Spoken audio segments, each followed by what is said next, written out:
அப்படி என்னதான் இருக்கு இந்த காட்டு? அதுல சேர்ந்த தாண்டி இந்த காடே. ஏதோ ஸ்டோரியில வர கேரக்டர்ஸ்.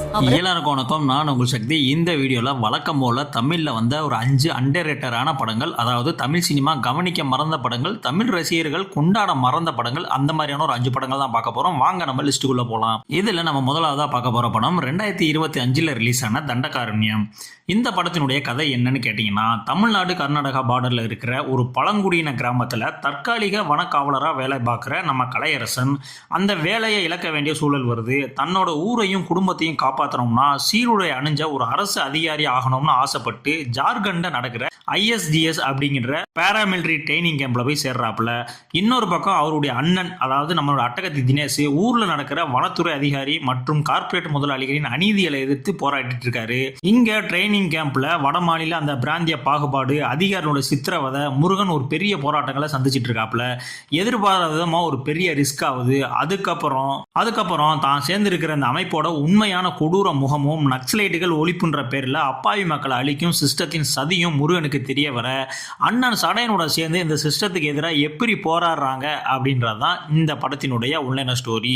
இந்த படத்தை பொறுத்த வரைக்கும் ரஞ்சித் தயாரிப்புல ஆழமான சமூக அரசியல் கதைகள் மற்றும் ரியலிஸ்டிக் ஆக்ஷன் மூவியை விரும்புகிற ஃபேன்ஸ் எல்லாருமே இந்த படம் வந்து கண்டிப்பான வெளில பிடிச்சி ஆகும். அது மட்டும் இல்லாமல் படத்தில் கலையரசன் மற்றும் அட்டகத்தி தினேஷ் இவர்களுடைய பர்ஃபார்மன்ஸ் வேற லெவலில் மிரட்டலாக வச்சிருப்பாங்க. உண்மையிலே வந்து ஒரு நக்சலைட் வந்து எப்படி உருவாகிறாங்க, அதுக்கு பின்னாடி இருக்கக்கூடிய அந்த விஷயங்கள்லாம் என்ன அப்படின்றத செம்ம டீட்டெயிலிங்காக வந்து இந்த படத்தில் வந்து காட்டியிருப்பாங்க. படத்தினுடைய டைரக்டரான அதியன் வந்து பார்த்தீங்கன்னா ரொம்ப ரா அண்ட் ஹார்ட் ஹிட்டிங்கில் இந்த டைரக்ஷன் வந்து கொண்டு வந்திருப்பாங்க. நிறைய சீன்ஸ்லாம் வந்து பார்த்தீங்கன்னா அந்த அளவுக்கு செம்ம சூப்பராகவே வந்து பண்ணியிருப்பாங்க. இந்த படம் உண்மையிலே ஒரு வேற லெவலில் ஹிட் ஆக வேண்டிய ஒரு படம்.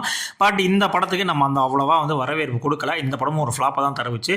ஸோ இந்த படம் நீங்கள் பார்க்கணும் அப்படின்னா பிரைம் வீடியோவில் அவைலபிளாக இருக்குது. ஸோ கண்டிப்பான முறையில் இந்த படத்தை வந்து பார்த்து என்ஜாய் பண்ணுங்க. அடுத்து நான் ரெண்டாவதாக சொல்ல போகிற படம் 2022 ரிலீஸ் ஆன டைரி.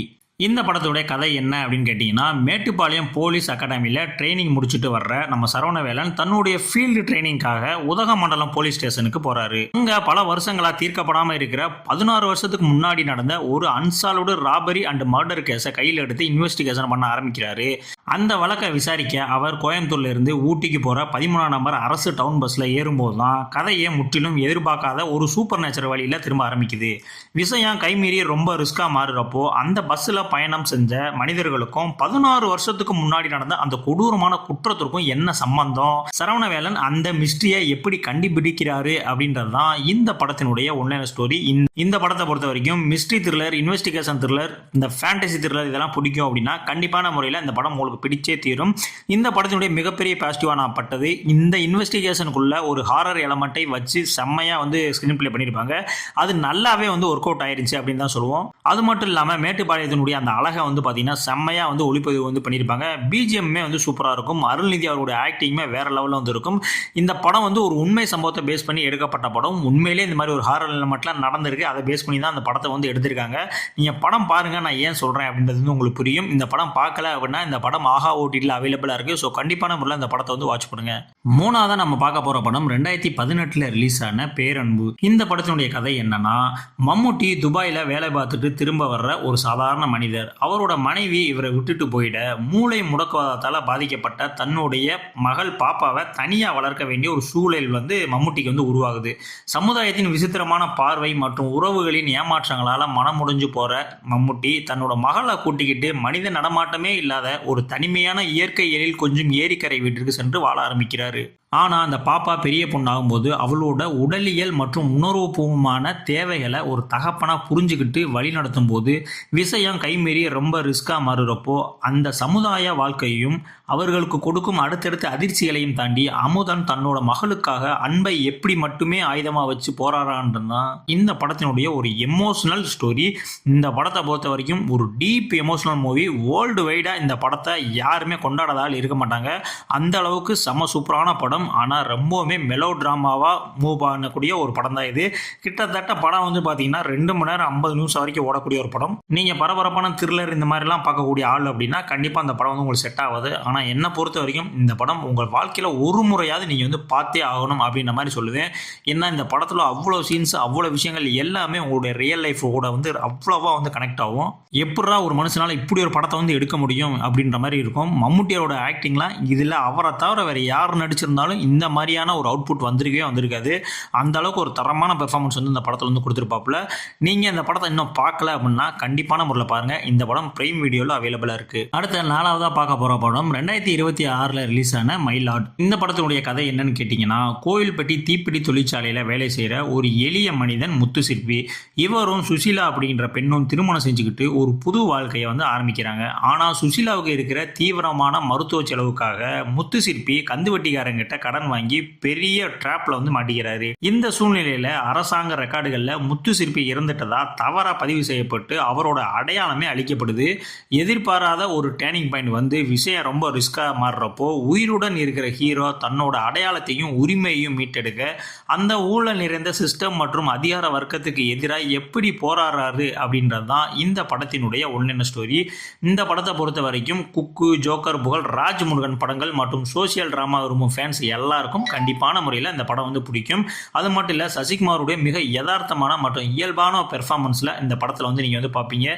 இந்த படமும் ஒரு மெலோ ட்ராமாவான படம் தான். ஆனால் இந்த படம் ஒரு பொலிட்டிக்கல் செட்டையர். இதில் இருக்கக்கூடிய வசனங்களாகட்டும், காட்சி அமைப்புகளாகட்டும், தற்போதைய அரசியலவே கேள்வி கேட்கக்கூடிய அளவுக்கு வந்து இந்த படத்தினுடைய டைலாக்ஸ்லாம் வந்து இருக்கும். அது மட்டும் இல்லாமல் படத்தில் நிறைய எமோஷனல் காட்சிகள் வந்து இருக்கும்.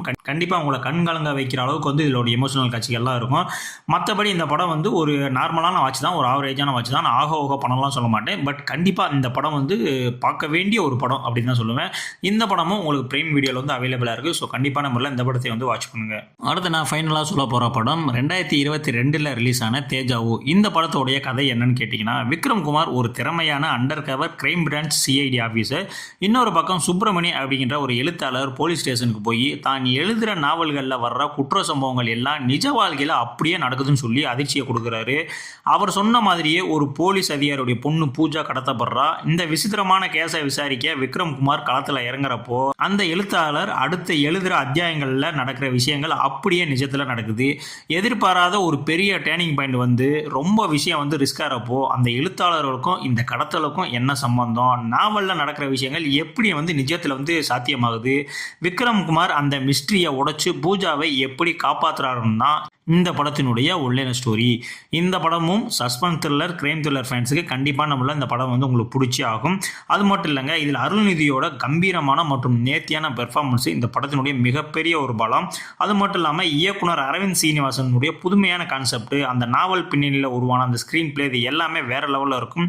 படத்தில் எண்டில் வரக்கூடிய ட்விஸ்ட்டுமே நீங்கள் யாருமே வந்து கணிக்க முடியாது. அந்த அளவுக்கு வந்து சிறப்பான ஒரு சம்பவமாக வந்து வச்சு விட்ருப்பானுங்க. பிஜிஎம்மே வந்து பார்த்தீங்கன்னா செம்ம சூப்பராக இருக்கும். இந்த படம் உண்மையிலே வந்து பார்த்தீங்கன்னா ஒரு அன்எக்ஸ்பெக்டடான ஒரு கிளைமேக்ஸ் தான். இதில் இருக்கக்கூடிய ட்விஸ்ட்டே கண்டிப்பாக நீங்கள் வந்து எதிர்பார்த்திருக்க மாட்டீங்க. ஸ்க்ரீன் பிளேவும் செம்ம ஸ்பீடாக தான் வந்து போகும். கண்டிப்பாக இந்த படத்தை நீங்கள் வாட்ச் பண்ணலன்னா கண்டிப்பான முறையில் இந்த படத்தை வந்து பாருங்கள். இந்த படம் உங்களுக்கு பிரைம் வீடியோவில் வந்து அவைலபிளாக இருக்குது. இப்போ நான் சொன்ன இந்த 5 படங்களில் என்னுடைய பர்சனல் ஃபேவரட் எதுன்னு கேட்டிங்கன்னா, நான் ஃபஸ்ட்டு சொன்ன அந்த தண்டகாரண்யம் படம் தான் சொல்வேன். ஏன்னா அந்த படம் அந்த அளவுக்கு வந்து நல்லாயிருக்கும். ஒரு நக்சலைட் பின்னாடி நடக்கக்கூடிய எல்லா விஷயங்களும் அதை அப்படியே வந்து காட்டியிருப்பாங்க. ஸோ நீங்களும் இந்த 5 படங்களில் உங்களுடைய ஃபேவரட் எது அப்படின்றத கண்டிப்பாக வந்து கமெண்ட்ஸில் வந்து சொல்லிட்டு போங்க. இன்னும் பார்க்கல அப்படின்னா கண்டிப்பாக பார்த்துட்டு வந்து கமெண்ட்ஸ் வந்து சொல்லிட்டு போங்க. இதே மாதிரி தமிழில் மிஸ் பண்ண அண்டர் ரேட்டடான படங்கள், தமிழ் ரசிகர்கள் கொண்டாட மறந்த படங்களுடைய லிஸ்ட் வேணும் அப்படின்னா கண்டிப்பான முறையில் பார்ட் 10 அப்படின்ற மாதிரி கமெண்ட் பண்ணுங்கள். அந்த பார்ட் 10க்கான வீடியோவும் நான் வந்து கிரியேட் செஞ்சு போடுறேன். ஸோ அதுக்கு முன்னாடி நம்மளுடைய சேனலை சப்ஸ்கிரைப் பண்ணல அப்படின்னா கண்டிப்பான முறையில் வந்து சப்ஸ்கிரைப் பண்ணிக்கோங்க. நம்மளுடைய சேனல் பெரிய சேனலாக இல்லைங்க, சின்ன சேனல் தான். ஸோ நீங்களாம் சப்ஸ்கிரைப் பண்ணாதான் நம்மளுடைய சேனல் மென்மேலும் வளரும். வாங்க இதே மாதிரியான அடுத்த ஒரு வீடியோவில் வந்து உங்களை சந்திக்கிறேன்.